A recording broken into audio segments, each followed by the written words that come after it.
Honorable adjudicators, ladies and gentlemen, we on the government team strongly propose the motion. This House believes that influencers and content creators should be held legally responsible for the spread of false information. To set a clear framework, let me define key terms.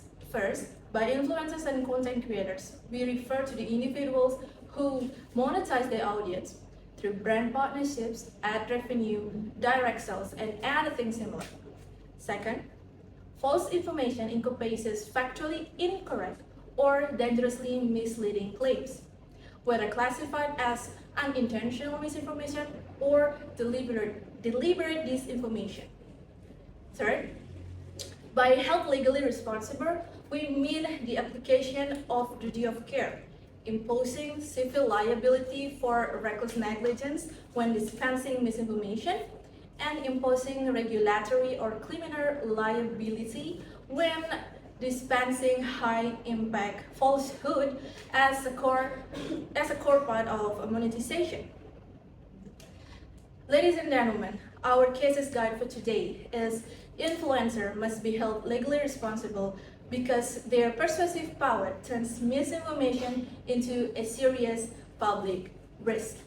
To prove this, as the Prime Minister, I'll establish the core problem, which is a significant power that influencers have that shape the public's beliefs and also behaviors. My Deputy Prime Minister will then present you the misinformation by influencers that measurable harm to public health, safety, social stability, and also prove you that only legal liability can fix this problem. Alright, this brings me to our first argument. Influencers hold a significant persuasive power that shape public's belief and behaviors, which justifies treating them as accountable actors. Unlike traditional celebrities or media outlets, influencers operate on a mechanism known as parasocial relationship or an illusion of intimacy and friendship with their audience. If a friend gives you advice, your cognitive defenses and skepticism are lowered, right? Do you know why? It is simply because you trust them. The audience follow the advice not because what is being said, but because who is saying it. The influencer here is the subject capable of directing the behaviors of millions of objects, in this case, their followers. If an individual possesses this level of behavioral control, they must be held legally standard higher than those random internet users. Because if they disseminate information, it impacted the behavior of public and also their safety, their health, and their wealth. Just as those professionals like lawyers, doctors, and financial advisors, which impose duty of care or legal liability precisely because the public rely heavily on their specialized concept. I'll prove this is proportionate subjective power that influencers have secured the public reliance. For instance, in August 2023, a single post from Kaisana drew thousands of followers to the Union Square in New York City for a giveaway. It's not a political movement, but it is a riot caused simply because he said to go there. His influence was so potent that thousands of followers immediately acted without thinking, leading to 65 arrests and a significant property damage, proving that influencers indeed have such a powerful voice that people will immediately follow what they say without thinking any further. Research from 2020 also found that 42% of children aged between 9 to 16 years old have favorable views on Andrew Tate. Teachers also reported that boys actively mimicking his misogynistic behavior and rhetoric in classroom. This public behavior shaped not because they have already analyzed the problem or the information, but because they are under the subjective persuasive power of the creators. Additionally, publics are very, very, very skeptical of traditional campaign, with only 60.7% of consumers didn't trust brands when they use celebrity endorsement. But on the other hand, a striking 71% of consumers did trust them if they use influencers. This authority is built on the exploitation of the parasocial relationship, where the follower develops a deep emotional one-sided bond. Because the influencers are perceived as the authoritative voice, so they can significantly affect the public's beliefs and also the public's decisions towards everything. This massive persuasive power confirms that the influencer is a high-volume commercial publisher that directly benefiting their followers or their audience subjective and critical trust. Those evidences prove that an influencer is not a passive participant in the digital space, but they are a powerful architect that shape the public's belief, decisions, behaviors, and everything at this point. Ladies and gentlemen, I have presented you with a clear data, and we on the government team believe with such power comes necessary authority, comes necessary responsibility. We believe the law must recognize this power dynamic. Thank you.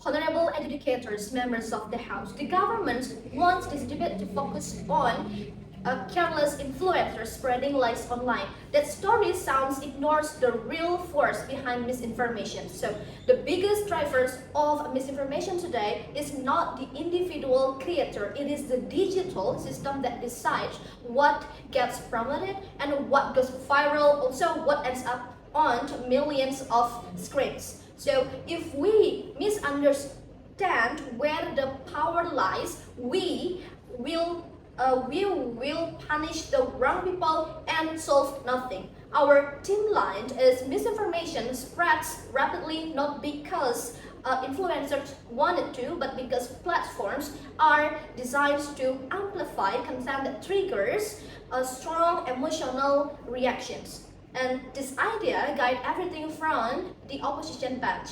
Our team splits are, as a leader of opposition, I will show that virality is controlled by platforms' algorithms, not influencers, and that legal punishment cannot fix a structural problem. And my deputy will then explain how criminalizing misinformation harms trust, silence ordinary users, and give platforms even more unchecked power. And let's respond directly to the governments. They argue that influencers should be legally responsible because parasocial relationships make them highly persuasive. This argument confuses truths with control that explain why someone believes a message, but it doesn't explain how that message suddenly reaches millions of people. Belief is driven by human psychology. Virality is driven by algorithms. Then, if influencers truly control what went viral, then every post they made would explode. But we all know that not how the internet works. Creators with millions of followers often get a very long engagement, while unknown accounts sometimes go viral overnight, and that alone shows who actually holds power. And then now let's look their examples. Kenat's riot was not misinformation, it was people reacting to a real world event he announced. No thank you. That shows influence not algorithm misinformation. Then Andrew Tate's reach happens because platforms consistently boosted controversial content, not because he personally controlled distribution. Then people trusting influencers more than celebrities shows preference, not control over recommendation system. So the government proved that influencers can affect behavior. They never proved that influencers control skill. So my argument is the real drivers of misinformation is platforms' algorithms, not individual creators. So social media platforms are built around one goal: engagement. They don't reward accuracy or truth. They reward content that causes strong emotional reactions like anger, fear, or outrage. Influencers don't control recommendation systems. They don't choose who sees that their content. They cannot predict which post the algorithm will suddenly amplify. So when automated systems decide what reaches millions of users, responsibility for that scale can't be placed on the person who uploaded the content. And then punishing influencers does nothing to change the system that repeatedly promotes misleading information. As long as algorithms reward emotionally content, then misinformations will continue to spread regardless of how careful creators try to be. So a 2023 MIT study shows that misinformation spread because algorithms amplify emotional and sensational content, and a 2022 European Commission's assessment confirmed that recommendation system determine the spread and scale of content circulation. Then a 2023 UNESCO report concludes that algorithmic amplifications is the structural cause of misinformation, while creators have minimal control over reach. Then all this evidence leads to conclusion. So misinformation is a system level problem. Without reforming the system, legal punishment for influencer is symbolic, ineffective, and misdirected. So the government target the most visible actors, not the most powerful ones. So member of the House, if we truly want to reduce misinformation, we must focus on how content is amplified, not just who posted it. So criminalizing influencers doesn't fix misinformation. It distracts us from the real cause while letting platforms avoid responsibility. So for the reasons, the opposition from this stance. Thank you.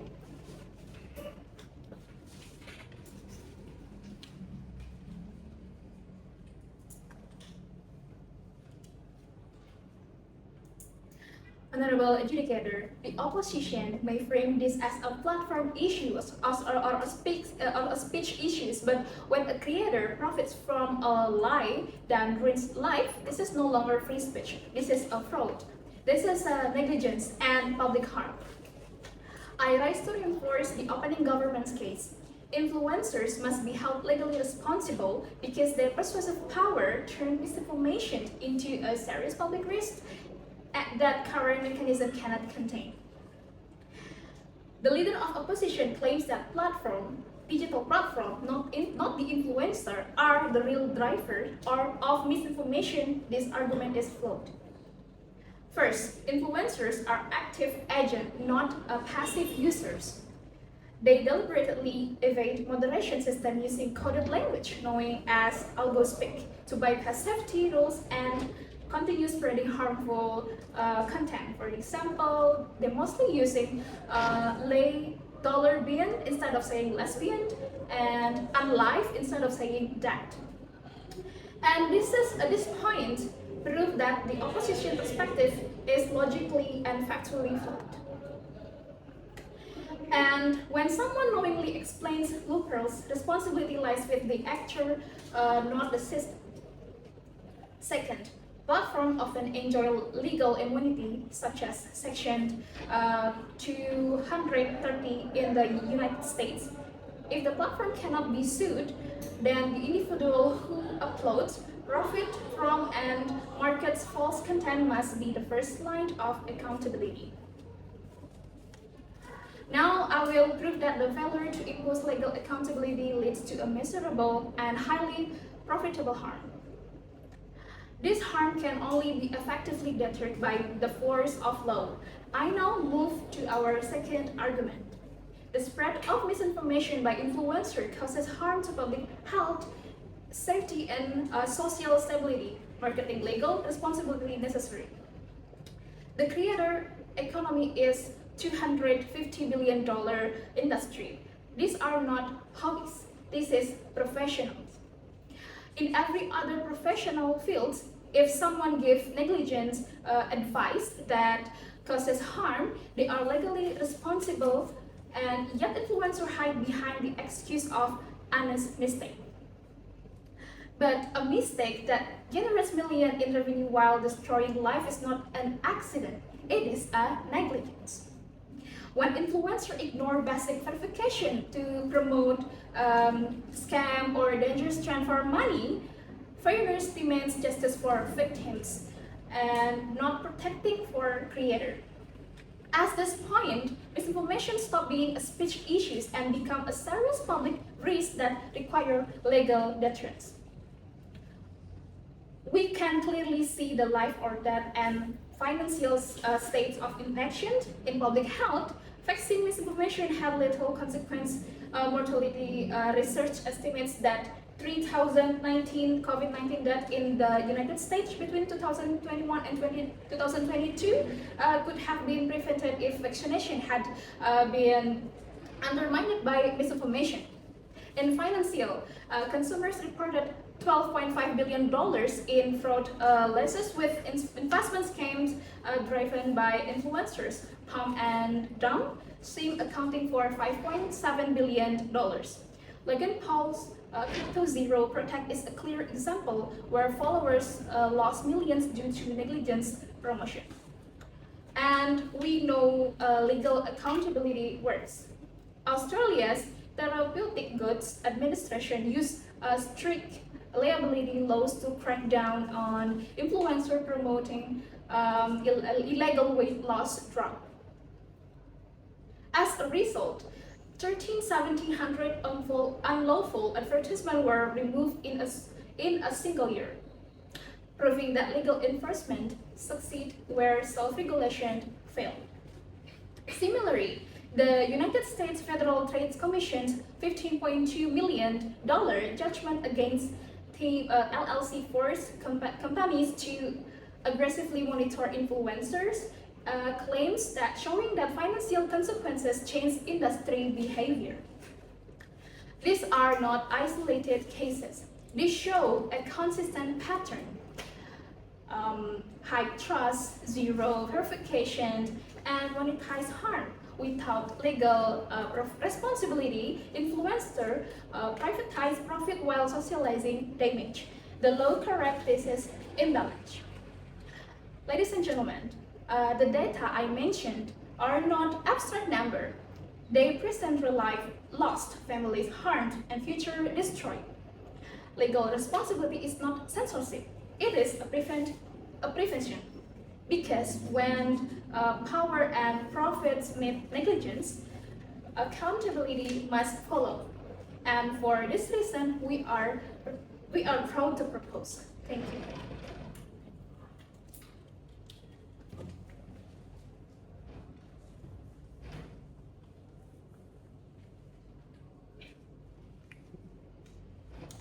Honorable adjudicators, member of the House, let me be clear from the start. So the government promises cyber digital space through punishment. Why they actually feel is fear. When people know they can be punished from honest mistake, they don't become more careful. They become quiet, they stop sharing ideas, they stop asking questions, and they stop creating. Only people with lawyer, PR teams, and strong legal backing will dare to speak. That is not only safety, that is silence. So our position is simple. When harmless mistakes are punished, people stop speaking. And when people stop speaking, the digital space became less diverse, more unequal, more vulnerable to information, and those principles guide everything I said today. Let me read it all from the government statement. So the first one, the government say influencers have few persuasive power, so they deserve heavier accountability. This argument mixes up two very different things. Persuasion is not about how convincing someone is. Virality is about how the algorithm decides to show the content too. Even most persuasive creators cannot control how far their content spread, which is structural. It is decided by platform, not personalities. So, blaming influencers for virality mistakes some emotional impact for distribution power. And the second, they argue that creators bypass moderation through code language. But adapting to broken moderation system does not mean creators are manipulating algorithm. It actually proves how inconsistent and unclear these systems are. When rules are vague, people adjust to survive. Using workarounds to avoid unfair takedown is not the same as international spreading misinformation. And the third one is they claim that platforms are legally immune, so influencers must carry the responsibility. Legal immunity does not magically turn influencers into the cause of harm. Immunity is a policy choice, not evidence of responsibility. If a system implies misinformation, then the solution should address the system. Shifting blame to individuals just because they are easier to punish is lazy regulation, no effective policy. Now let me talk about my argument. So the criminalizing unintentional misinformation is unfair and discourage public participation. Most misinformation is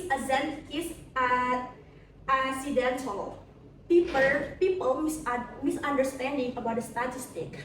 They share the article without full context. They trust sources that look credible but turn out to be wrong. If the law treats this mistake the same way that deliberate deception, people will stop participating in online discussion. Not because they want to be misled, but because they are afraid of being wrong. And who the benefit from that fear? Only those with research, big influencers, corporations, established media with legal teams behind them. Meanwhile, students, small creators, independent journalists, and ordinary users will step back. Not because they lack ideas, but because they lack protection. As voice disappear, diversity disappear with them. And here is the irony. When fewer people speak, misinformation becomes harder to challenge. You cannot fact-check a silent group. And this concern is not theoretical. From the Pew Research in 2021 found that nearly half of users have shared inaccurate information and intentionally tell us about something important, like terror is normal human behavior, not a criminal intent. And in 2022, the UN Special Rapporteurs warned criminalizing unintentional misinformation creates a chilling effect that suppresses everyday speech. And the Article 19 in 2023 review also showed that strict anti-misinformation law hurt small creators and independent voice the most, precisely because they lack legal and financial safety nets. All of this leads to one conclusion. The government's policy does not create the entire digital ecosystem. It creates a narrower one. A space where speaking is risky, silence is safe, and power belongs only to those who can cover mistakes. That outcome directly contradicts the goal of all well-informed digital public. Thank you.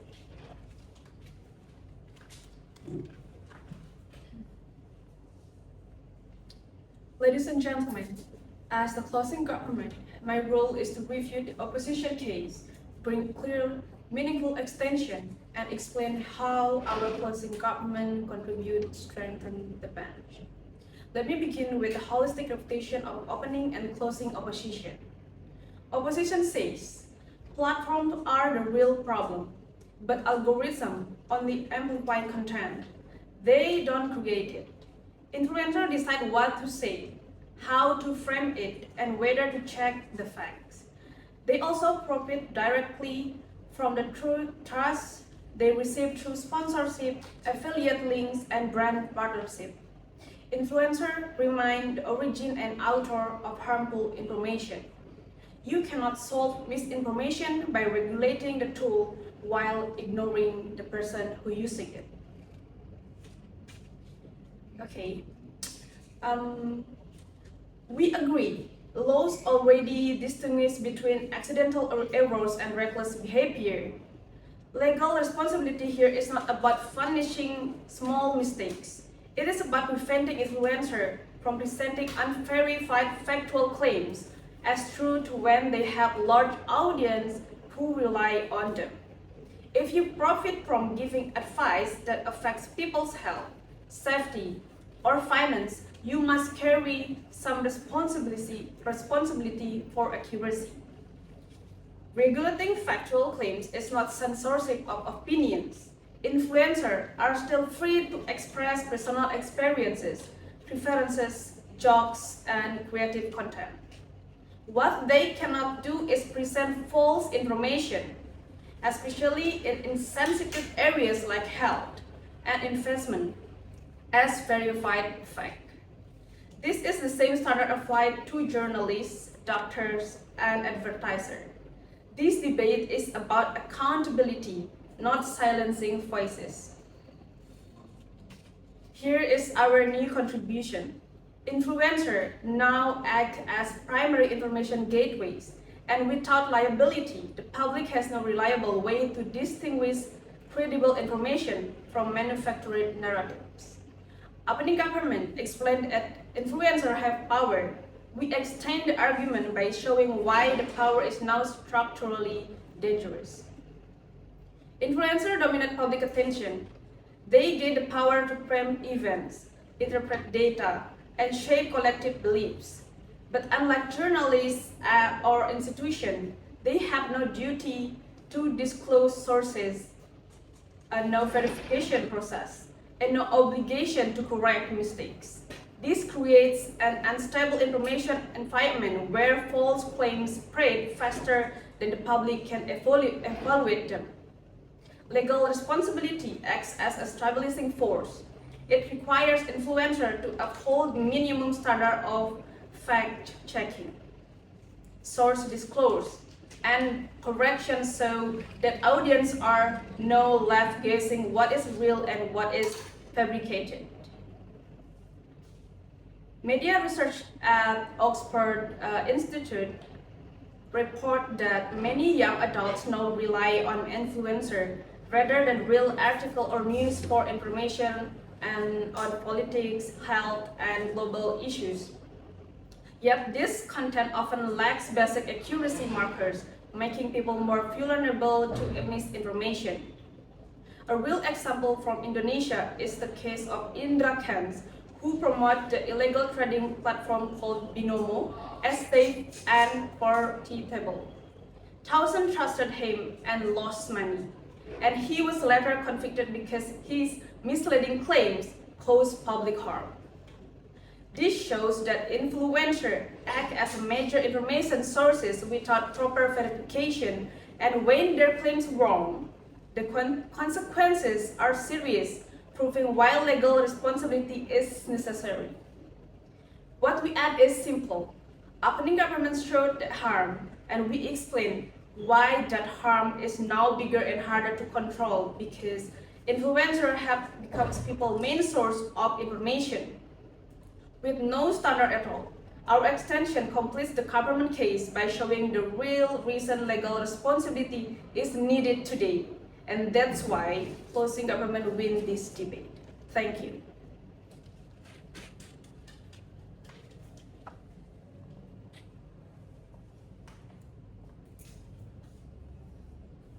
Honorable adjudicators, the government teams want you to believe that criminalizing influencers will solve the misinformation problem. Opening opposition has shown that misinformation is driven by platform system rather than individual creators. So my role today is to defend the direction, refute both government teams, and provide a structural extension. Once we understand these harms, it becomes clear that the motion is dangerous and must fall. So opening opposition correctly explained that misinformation spreads because algorithms reward sensational content. So I reinforce this by showing how the motion improvises that problem. Whenever liability is imposed on creators, platforms respond with risk aversion. Meta's 2022 transparency report recorded a 38% increase in automated removals for legally sensitive categories. So YouTube's 2021 creator responsibility data show widespread demonetization of smaller channels when platforms fear legal consequences. So these behaviors arise because platforms prioritize self-protection over accuracy. So under the motion, platforms will remove ambiguous posts, suppress unverified users, and then prioritize accounts that appear legally safe. This directly supports opening opposition claim that targeting influencers misdiagnoses the real mechanism of misinformation. Next, opening government argues that because influencers have strong social influence, they must be legally accountable. So three problems arise. First, influence is not a stable or principled basis for legal liability. So parents, teachers, and community leaders influence large groups every day, but we do not criminalize them for unintentional mistakes. So influence fluctuates and cannot serve as a legal threshold. Second, the government teams never prove that legal punishment works. No, thank you. Countries such as Malaysia in 2018 and the Philippines in 2012 implemented strict misinformation laws. So both show increases in wrongful arrest without any measurable reduction in misinformation spread. So virality is driven by algorithms, not intent, and so liability directed at creators does not solve the core problem. Third, opening government misread the causality. The K-Kenneth example represents crowd behavior, not deliberate manipulation. Research from the American Psychological Association in 2019 showed spontaneous crowd action often occur regardless of an initiator answer. So building criminal policy on such exceptional cases invites inconsistency and injustice. So opening government failed to establish a valid foundation for liability. And then, closing government claim that influencers act as a primary information gateways and therefore must meet legal accuracy standard. So this claim is flawed. First, being an information gateway does not imply legal capability. So even journalists rarely face criminal sanction for unintentional inaccuracies. So influencers do not have institutional training or editorial oversight. Closing government provides no justification for placing harsher burdens on them than on established media. Second, influencers do not control their visibility, but algorithms do. The 2024 Bureau's Digital News Report found that 65% of TikTok content and 52% of Instagram content is algorithmically recommended. So, assigning liability to influencers misses the true driver of virality. And then third, the motion creates an institutional hierarchy of legitimacy. So when platforms for liability, they will boost only creators who appear legally safe, usually large organizations or corporate-backed personalities. Smaller creators or communities lose the visibility. So this creates unequal media power and then of digital platforms. So closing government's argument collapses because it overlooks platform incentives and the practical consequences of legal exposure. So let me give my extension. So legal liability for influencers strengthens the institutional dominance over the digital sphere and reduces the openness and independence of public discourse. Reason number one, it is because platforms move into defensive self-protection. So a law that penalizes creators force platforms to protect themselves. So they begin removing uncertain content, restricting unverified users, and also promoting accounts considered legally safe. A 2023 Stanford Internet Observatory study identified up to a 42% rise in automated removals when platforms face legal pressure. This restricts visibility for small communities that depend on open participation. Second, the state gains narrative control through definition power. So when public authorities are allowed to decide what counts as misinformation, they gain a long-lasting ability to influence which narratives survive. So definition of misinformation can shift with political interests, election cycles, and moment of public tension. So Freedom House report in 2020 that 23 countries use misinformation laws to intimidate critics. So one platform must enforce state definition, the state gains powerful influence over what ideas remain accessible. And then the last one, public discourse becomes centered on institutional comfort. So over time, debate becomes shaped by preferences of institutions rather than by community-driven expression. So the digital environment gradually follows institutional incentive instead of open public reasoning. So these three reasons show that the motion produces long-term harms that goes far beyond the mere example presented by the government teams. And for the evidence, Charlatan Gillespie, Custodians of the Internet 2018 documents show how platforms under legal risks remove lawful content, avoid penalties, benefiting large institutions. And then Yun Han Chu and Larry Diamond in the Journal of Democracy 2020 show that misinformation laws often evolve into tools for narrative control rather than public protection. So this extension strengthens the entire opposition teams by showing that the motion produces structural risks for visibility, freedom, and also democratic participation. So these harms outweigh any short-term benefit claimed by the government teams. So honorable adjudicators, the government teams misidentifies the cause of misinformation and ignores the dangerous consequences of legal liability. So Albany oppositions already addressed the true mechanism, and me from causing opposition has now demonstrated the deeper structural risks that this motion unleashes.